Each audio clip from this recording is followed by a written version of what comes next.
The end of the year is always a time to reflect. And here at the Startup Leap, it's been an absolutely incredible year.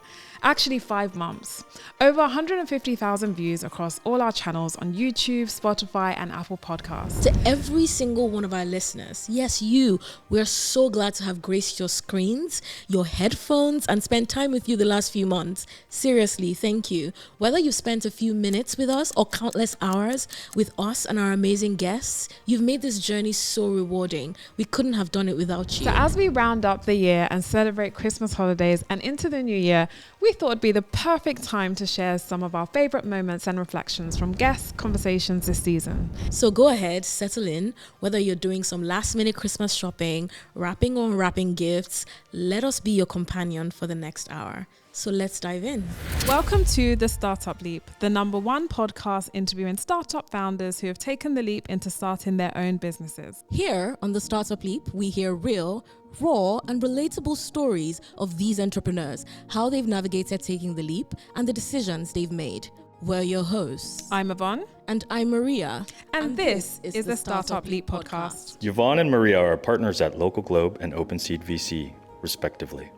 Local Globe and OpenSeed are independent of the Startup Leap podcast.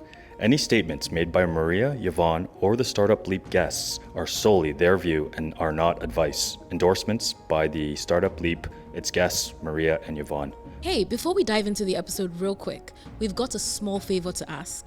If you're enjoying the podcast, hit that subscribe button. Yep, whether you're watching on YouTube or listening on Spotify, Apple Podcasts, or anywhere else, subscribing and following us is the easiest way that you can make sure you never miss an episode. And while you're at it, don't forget to sign up for our newsletter to join the Startup Leap community. We've got a lot planned for you. So head on to subscribe.thestartupleap.io to get exclusive tips, resources, and updates straight into your inbox. It's free, it's quick, and it's packed with value for you. So subscribe, follow the Startup Leap wherever you are watching or listening, and let's keep the conversation going. Done? Okay, now let's get back to the episode. Maria, what a crazy year it's been. 2024 has been insane. One for the books. One for the books. You know, I'm thinking back to like January this year, and I'm like, what was my frame of mind in January? I feel like it's just been a blur. So much has happened. I mean, I can't believe we're in December. I know. I feel like people say this every year, but I feel like it's true. Yeah. I can't believe we're in December. It's been insane. What's been the year like for you? It's been a year of reflecting. So started the year with a bit of time off. Obviously, I was had my daughter, and now she's just turned 1. So it's been a year of just like getting back into the groove of things and being very intentional with how I use my time. Yeah. So saying no more to the opportunities that come my way. No. Exactly, which I think is really, really important. Just optimizing for the time that we have, right? And then just doubling down, leaning into the things that I do want to spend more of my time on. Yeah, I love it. You know, it's so easy to be in the grind. It's hard to be deliberate sometimes. So I love when people like take time and be like, you know what, I'm going to be intentional. I'm in the driver's seat of this thing. So I really like that. For me, it's been a blur, and it literally has been, because obviously the fund started this year. Actually, in we May, launched in May, end of May, early June. I think it's end of May. So the year was obviously a lead up until that, and then after that, so I just feel like it's been chaos, and then we decided to do a podcast to add to that. So, but which was I think it was like end of July, like 30th of July. That was when we launched. Right? It's been barely like 6 months. It's and insane. Over 20 episodes in, here we are. I know. I can't even imagine we've done 20 episodes. It's crazy. But it's great. I enjoy the conversation. I love the conversation. And which would you say are like your faves? You don't have to pick you don't have to pick your babies, but like any ones that kind of come to mind, you think about a bit more. So one that immediately comes to mind is Sate's episode. Yeah. Now, the reason why I love that is, first of all, I just think it's a lesson in hustle. The fact that he was, going out, sending these CEOs cold messages. Send us cold messages. Yeah. Such a young age. And the fruits of it, he actually landed his first role from that. And then thinking about him, fast forward to him sharing how like that founder market fit within the logistics space, because obviously he had done something in the mental health space and he had done something in the fintech space, but he realized that actually come back to his roots where he had a unique insight was best place for him to build something of value. And I think that's so important, right? Let's build something where you believe you have a unique insight to really build something that, others can't do. Yeah, and can't easily compete with, to be honest. I think experienced operators think of building differently. Yeah. They're kind of a bit more deliberate. It's kind of like, I just remember Tim's episode where he was like, passion is overrated. I led with my pocket. I think passion is important, but I also think that we over index 100%. on it. Relevant experiences, it helps because and I think that experienced operators are being more strategic. Yeah. They're just like, I want to build in this space. Yes, I'm passionate about this problem, but do I really have a right to the market? Can then coming back to Sate's episode where he shared that he was passionate about mental health, but really he realized beyond the passion, this is where I see myself working. There was something he said, I think I remember, he was like, it was just too hard or something like that. Where it was like, the amount of expertise, the upskilling, it was just too much, trying to compete with others who probably have an edge. I really like that episode actually. And how also, about you? What's one of your faves? I would even mine. I have too many. Okay. I have moments. But one that kind of comes to mind very quickly is one with Richard, Robinson of Robin AI. And that one, it just had so many gems. The one thing I really liked about his approach to entrepreneurship was that, one, he was counterintuitive, but very thoughtful about how he approached the market. One thing that comes to mind from what he said, and there were many things he said, was how during COVID, everyone was like, default alive, stay lean, don't spend. And he was like, exactly. He was like, and it paid off. He was like, look, you're going to have talent sitting at home, high quality talent that we probably wouldn't have gotten anyways. I really like that kind of astute, precise thinking. And I think that's a lesson in, sometimes as a CEO, you have to go against what everyone else is telling you, right? And only you will know that that's the right thing to do because you have the context of the market, your customers, and you have to have the confidence to make that decision. Yeah. You have to be contrarian and right. You have to think about it and be like, what would I do? And even if it's against the mold, so long as you have a solid logic and you have conviction, you should totally do it. I really like that. And just to that point, I feel like it's not about being contrarian. It's about being truth-seeking, right? And if you happen to be contrarian, then that's right. Being comfortable with that. Yeah, I really like that. Another thing about Richard's episode that I quite like was also just how he had built something before, but had this fear of failure and didn't want to stake his reputation, he kind of went through that. And I love the fact that he was self-aware and honest about it, because I think most entrepreneurs go through this, right?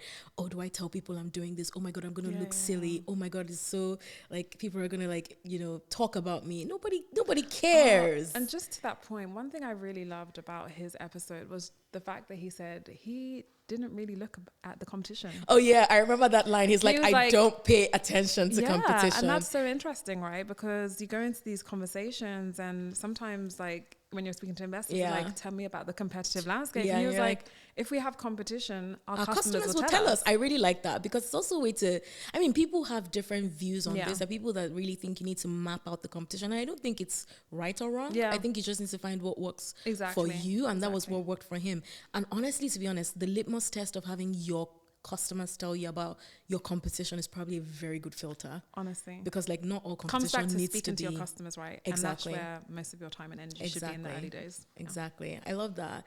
Any other funny or insightful bits in the episodes that come to mind? Oh,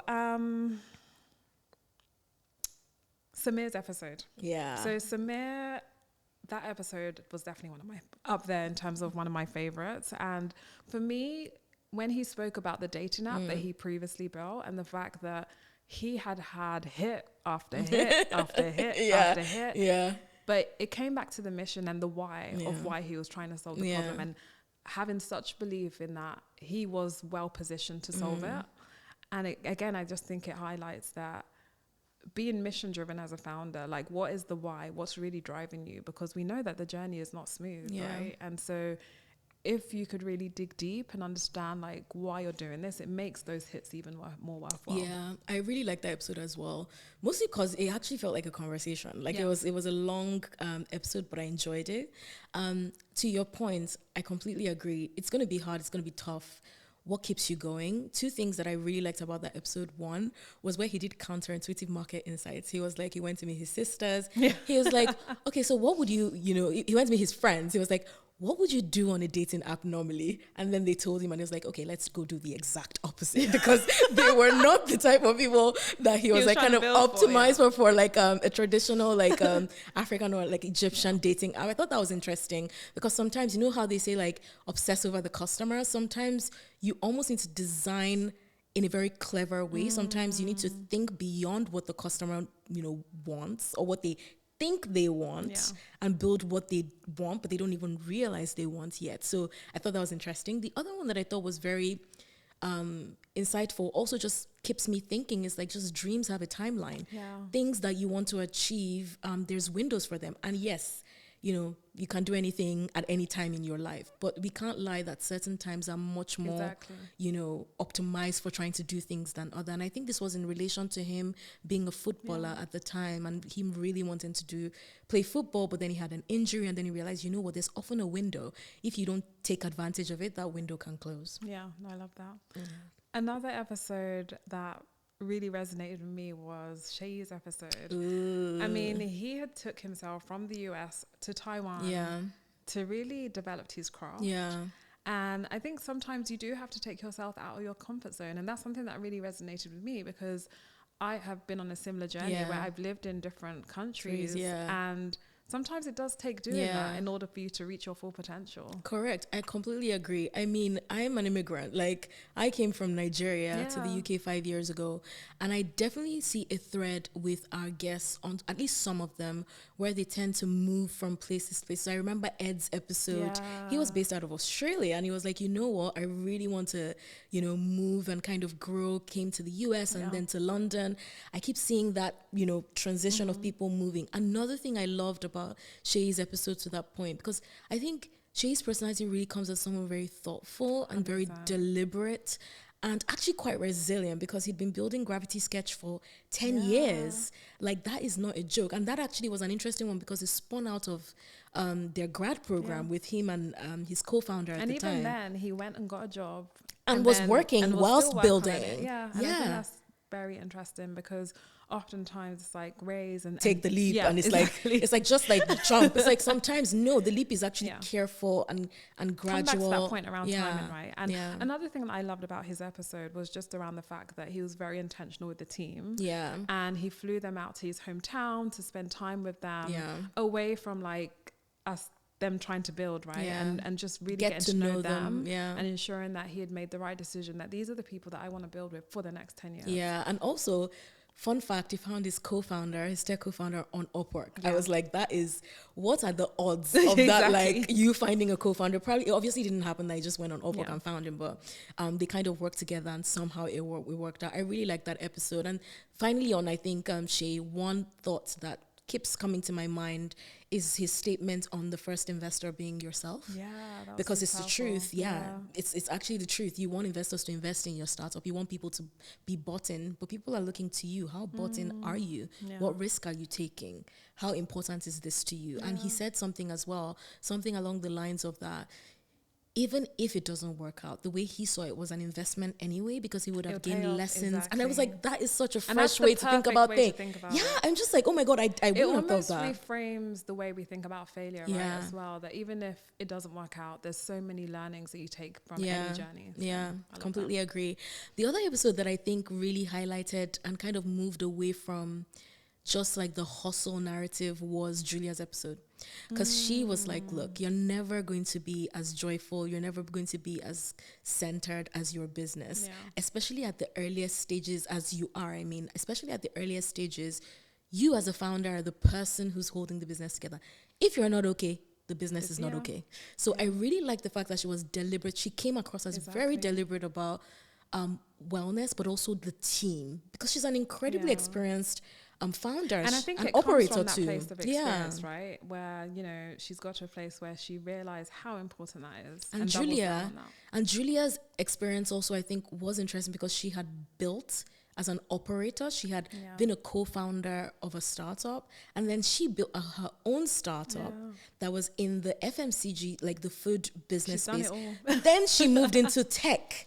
as a solo founder, I'm just like, she's like touched on every single like founding experience. So for her to come with that, I loved on her episode was just around the team and how really optimizing for hiring slowly but firing fast. And we hear that all the time, but just hearing her experience and how sometimes don't rush you can rush because you feel under pressure. For example, you need to ship out product or you need to, achieve those sales goals, but really like that can cost you. It can cost you. It can have a negative impact. And so just being really intentional about that hiring process as well. Yeah. I really, I thought the episode was super interesting as well. Any other episodes? I mean, one episode that I really loved was Sabrina's, just because it was such a different perspective. It was so different. She hadn't raised any venture capital funding. She was like a very mature, experienced she was like, I think she was 50 at the time she started her fintech startup. And she didn't fit the mold in what people consider, which is a little infuriating sometimes, because I feel like, there's often this conversation around diversity, but it looks like many different ways. It's just like we don't coalesce to a certain type of profile. And she like broke everything. She was like a more mature founder, but had like deep operating experience at like Coots, at Barclays, at these large banks, and then decided to start her own fintech. And she didn't receive a dime in VC funding. Yeah. That was, I felt similar like... to Sate's story, right? True, actually. He had set out to raise VC funding and realized, actually, this is not the path I want to take for Hutch. Yeah. However, with Pimento, it's something that he's thinking about. So also just knowing the path that you want to take. Yeah, absolutely. And being really intentional about it. Yeah, it's been actually lots of exciting episodes. I would encourage all our listeners and watchers to actually go check all of this. If you're watching or listening, they're incredible episodes. I don't think we're going to be able to touch on every single one of them, but each and every one of them has something that will give you some perspective or make you think a little bit differently, or at the very minimum, you actually, are entertained and you learn something, or you have a laugh. So do check out the episodes. Yeah. Oh, we laugh a lot.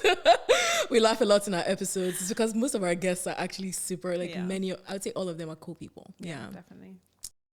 Didn't finish college, and I just remember having to sort of figure out what am I going to do. And I developed this really good skill of emailing CEOs to find work, right? So I never had a CV, and I would always just send an email to say, hey, this is who I am. This is what I can do. I'm willing to work for free. Just cover my travel, and I'll come in and I can help do whatever. And I remember coming across this website of the 50 most interesting startups in London type list. And I emailed every single one. I love that. You're just shooting your shot. Yeah, just shooting my shot. It's sales. It's actually pitching. It was the first time I had to really pitch myself. And one of the first responses was from the CEO of Henchman at the time. And he was basically like, what are you doing tomorrow? I was like, I'm around, I can come in. So made a trek to the offices in Tottenham Court Road. Had no idea that at that moment, it was such a shoot your shot moment that I didn't actually know what all of the startups did. I just reached out to every single one, right? My theory was it would be easier to do it with startups than it would be a regular sort of, I guess, a corporate company. Mm-hmm. I think founder market fit is a very real thing, right? It wasn't my problem. It wasn't my story, right? It was my friend's story. And though I was very inspired by it and very moved by it, it wasn't my day-to-day experience. I hadn't even seen a therapist myself, right? And I think those, I guess, gaps start to show as you're moving through the journey. And it's like the gulf and the knowledge gap to close, you realize is massive, right? It's so Despite big. Despite the passion. So I think I started to find that it was harder than it should have been. You have to overcome the language barrier, right? It's a whole different sector. You have to overcome the lack of network barrier. You have to overcome your lack of profile and your lack of credibility barrier. And there's so much to overcome. And one of the things that you've said is you don't believe that you actually have to have a passion before you start a business, right? Oh, we're going and so there. we're going there. And so when you started Fan Bites, did you lead with your heart or did you lead with your head? Tell us, how important was the passion behind? I led with none of them. I led with my pocket. Okay, so tell I us basically saw a market opportunity in the influencer world, and I thought, all right, cool, we're going to capitalize on it. So I think that the idea of being passionate is massively overrated at the beginning. I became quite passionate about it, I'll say, in year 3. If I was to think about the waves of passion I had for fan bites, it probably went no real passion, market opportunity, and then a bit of passion, and then basically like year 5, I was like less passion because the company got bigger and I got less passionate about the things I was doing. And so you wasn't driven by passion, so it was the opportunity rather that drove you. Yeah, I think the opportunity, the money that was possible, and then I think halfway through it was more like the competition. Right. So I started off by thinking, oh, this is a good way we could build a business that we could sell. And then halfway through, I thought, oh, actually, we could win this market. And I got driven by competing against other people in the agency space. Now, speaking about your early customers, you mentioned that during COVID you had 3 customers. Are they the 3 that you initially reached out to? No. The 3 I reached out to at the beginning never became customers.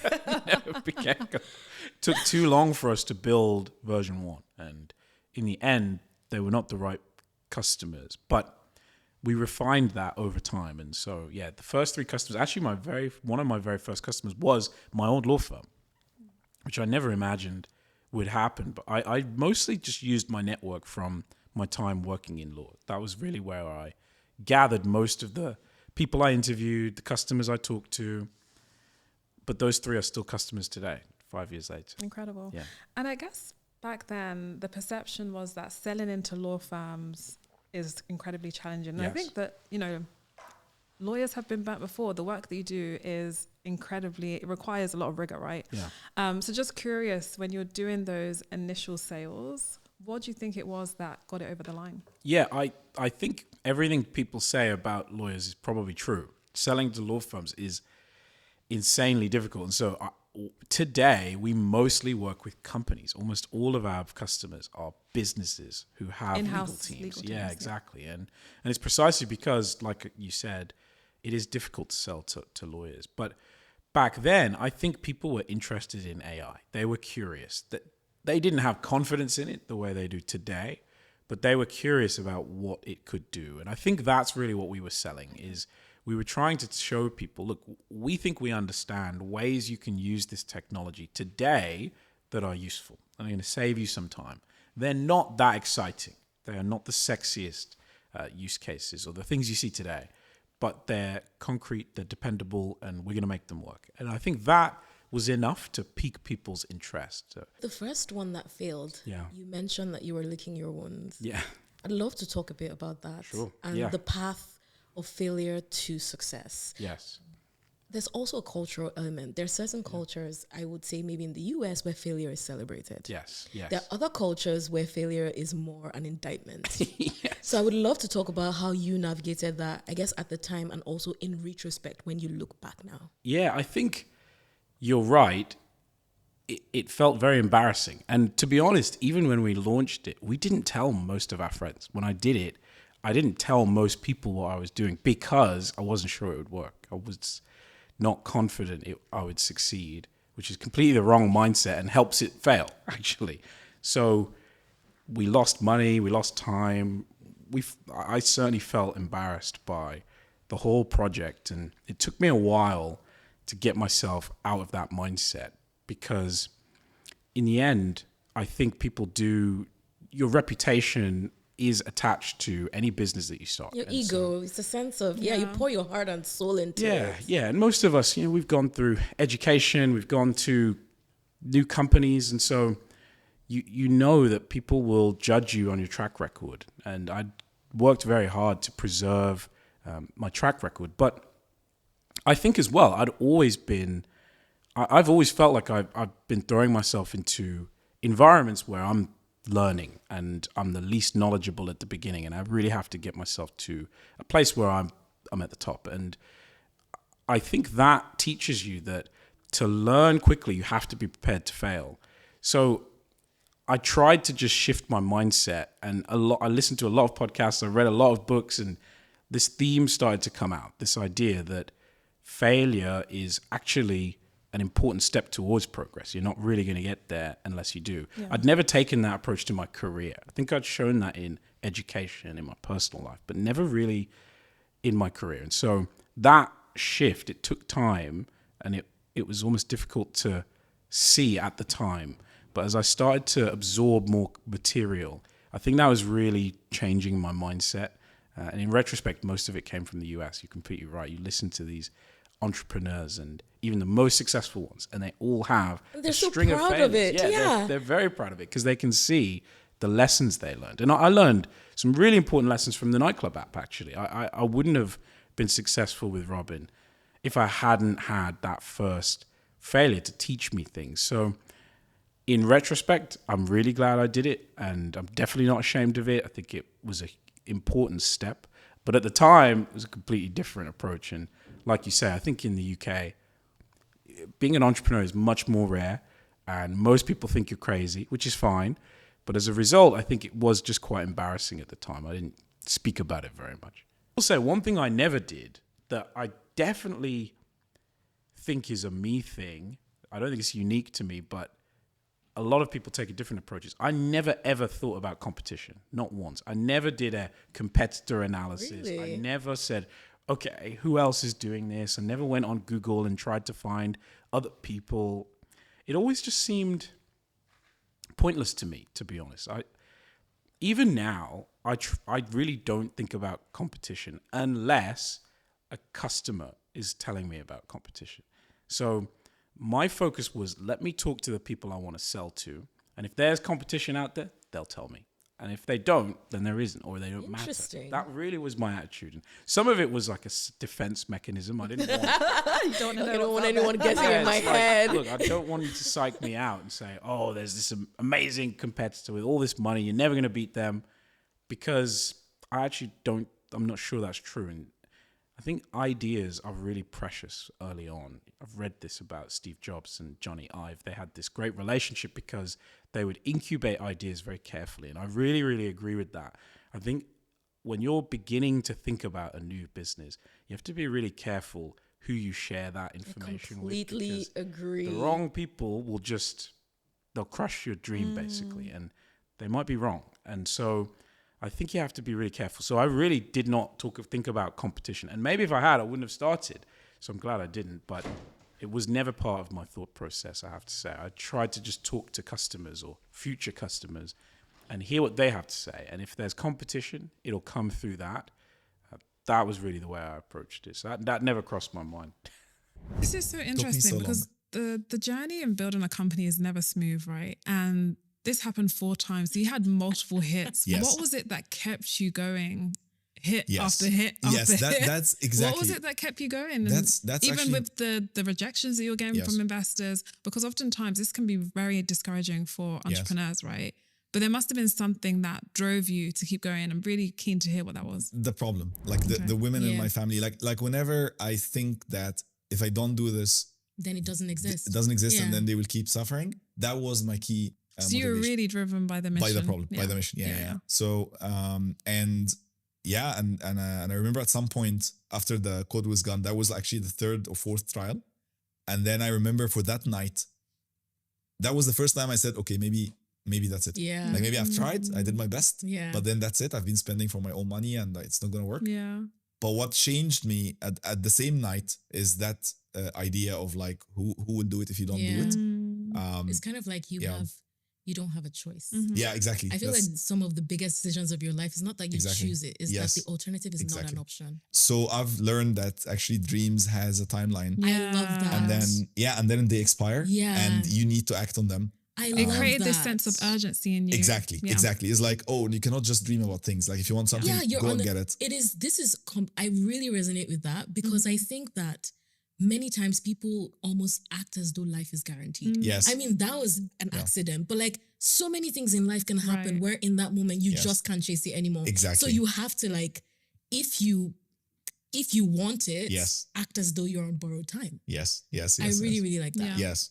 Yeah. You learn that the window for opportunity is not forever. Yeah. Yeah. And then if you have a great idea, or it doesn't have to be actually a business, right? Yeah. Like if there's something you always want to do, you should go and have a Yeah, shot at I it. think Yeah. And it's always that the regret of not doing it Exactly. outweigh if you fail in it or whatever. Exactly. Like it's, Something my father yes. used to always say to me is, what's the worst that could happen? Yeah, Just exactly. go back to normal life. Exactly. Yeah. And then when was it? Because I feel as if like quite a lot of people are quite hesitant to bring someone in as a co-founder, right? So when did you have that aha moment that he was the one?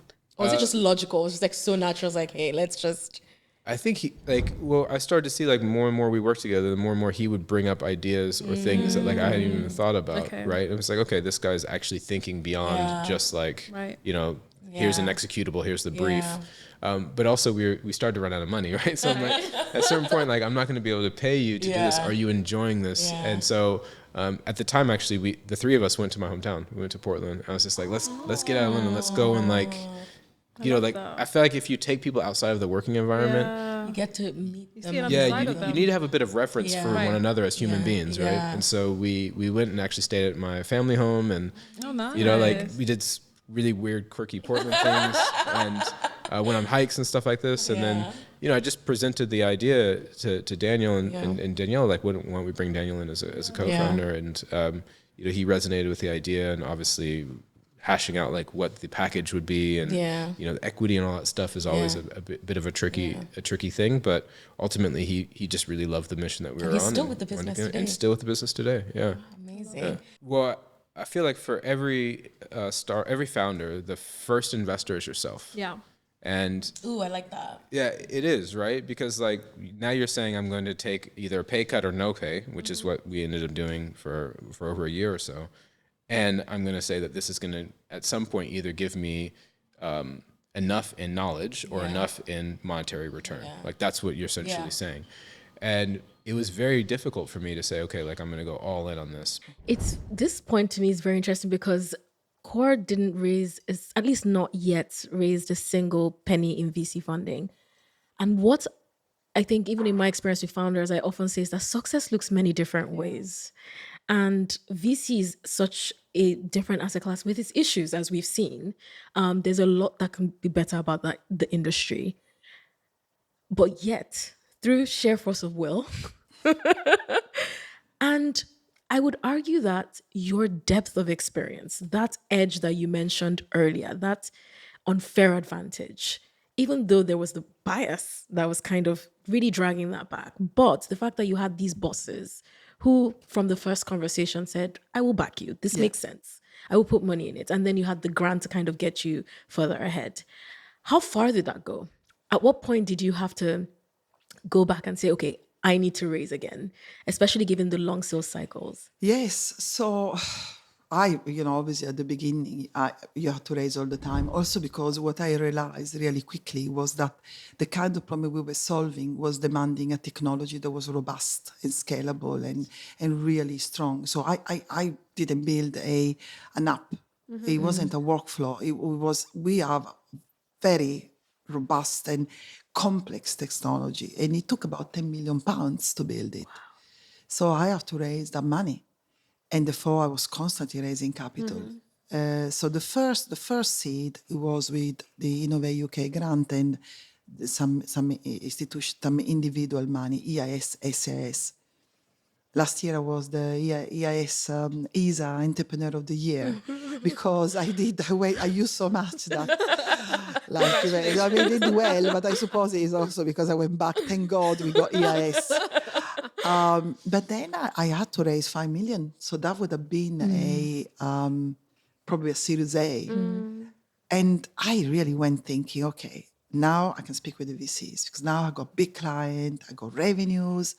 For the size that we were, I had good revenues. Mm-hmm. I don't spend a lot of money. Now is the good moment.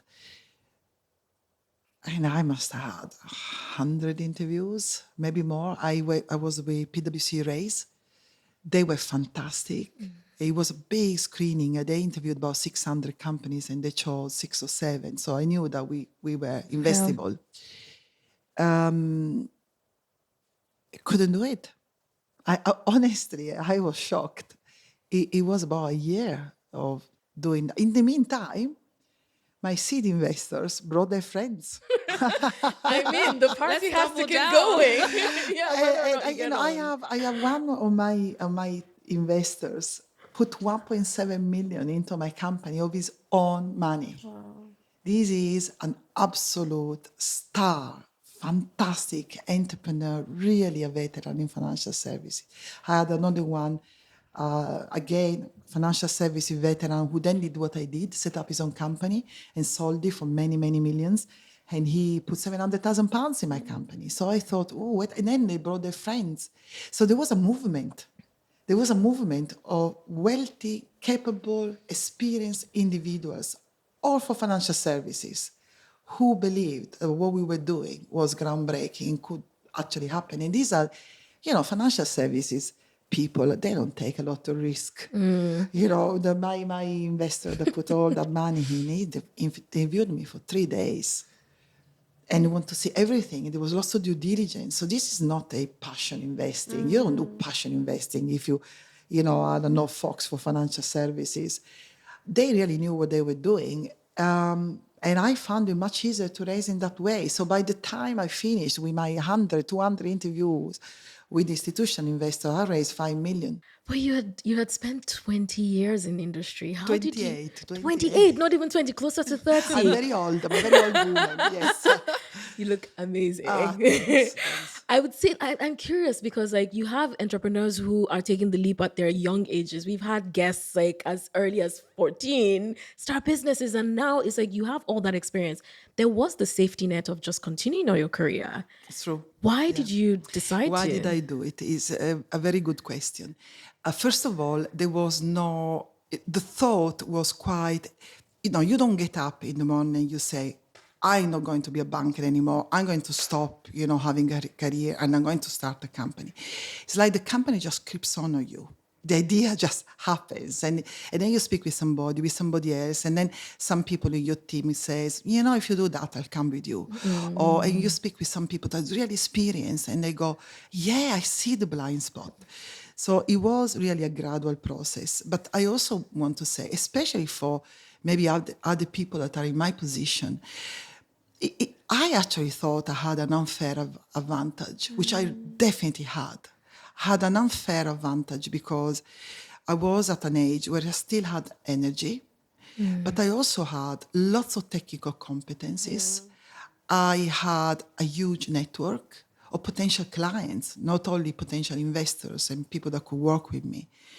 I really knew the territory, but also I was quite experienced. I want to say, it wasn't easy to go through my career. So I knew that I was ready for everything. And while I went through building the company, sometimes I think, the kind of challenges I faced, how can somebody that has not been in a difficult industry for 30 years survive that kind of challenges? I really feel sometimes for example, young women having to pitch to a VC or trying to sell the product to a compliance officer. I'm thinking it's such a difficult task. But for me, it was easier because I knew how to do it. And because you had I already seen navigated it. I already had. And there is something else. There are 2 moments, I think, in your life where you have more freedom. One moment is when you're young.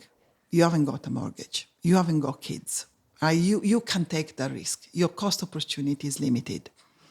But there is another moment, which is when they go to university, when the mortgage is paid. Yeah. Right? And suddenly you have freedom, you got time.